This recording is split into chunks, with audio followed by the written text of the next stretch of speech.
అందరికీ నమస్కారం. ఇక్కడ వేదిక మీద ఉన్న గౌరవ మాజీ మంత్రి, మన ఇరిగేషన్ మినిస్టర్ అంటే ఎలా ఉండాలా అనేది దేశానికి చూపించిన మన హరీష్ అన్నకి, అదేవిధంగా మా ఎమ్మెల్సీ దాసోజు శ్రావణ్ గారికి, కాలేరు వెంకటేష్ అన్నకు, ఎమ్మెల్యే గారు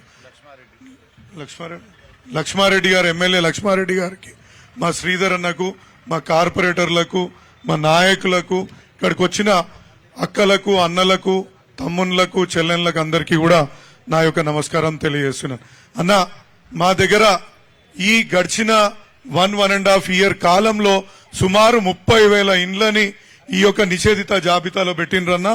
మాకు వక్ఫ్ బోర్డులో ఇంతకుముందు ఎప్పుడు కూడా నిషేధిత జాబితాలో లేకుండే, ఒక 20 ఎకరాలు కబ్జా పెట్టుకోవడానికి దాన్ని కూడా నిషేధిత జాబితాలకు తీసుకొచ్చిండ్రు.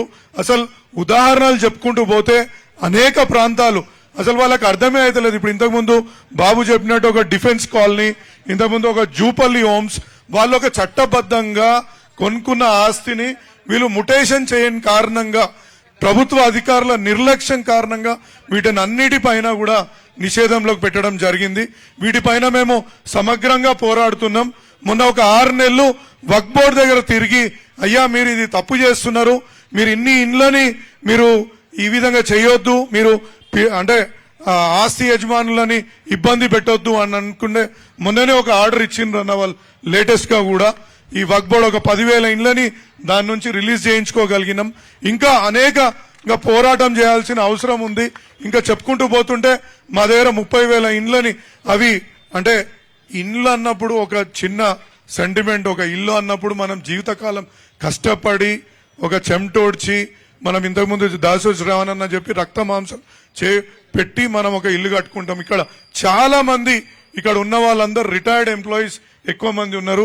వాళ్ళు కట్టుకున్న ఇండ్లని సడన్ గా ఓ బిడ్డ పెళ్లి చేద్దాం, ఇవాళ బ్యాంక్ లోనికి పోదాం అని అనగానే వాళ్ళు సబ్ రిజిస్టర్ కార్యాలయం వెళ్ళంగానే అక్కడ వాళ్ళు అంటుండ్రు మీది నిషేధిత జాబితాలో ఉంది.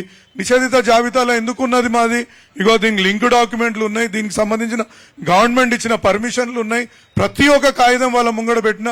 అసలు నిర్దాక్షిణ్యంగా వాళ్ళని బయటికి గెంటేయడము ఏంది అంటే, మళ్ళా ఒక 50,000 1,00,000 తీసుకురండి ఏదైనా చూద్దాం అనే విధంగా ఇలా సబ్ రిజిస్టర్ కార్యాలయాలు, ఎంఆర్ఓ కార్యాలయాలు తయారైన సందర్భం మేము చూస్తున్నామన్నా.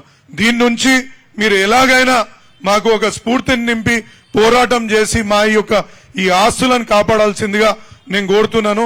ఇంకా అనేక ఉదాహరణలు చెప్పాలని ఉంది, కానీ మీరైతే ఇంకా మంచిగా ఎక్స్ప్లెయిన్ చేస్తారనే ఉద్దేశంతో ఈ అవకాశం ఇచ్చిన ప్రతి ఒక్కరికి ధన్యవాదాలు. జై తెలంగాణ.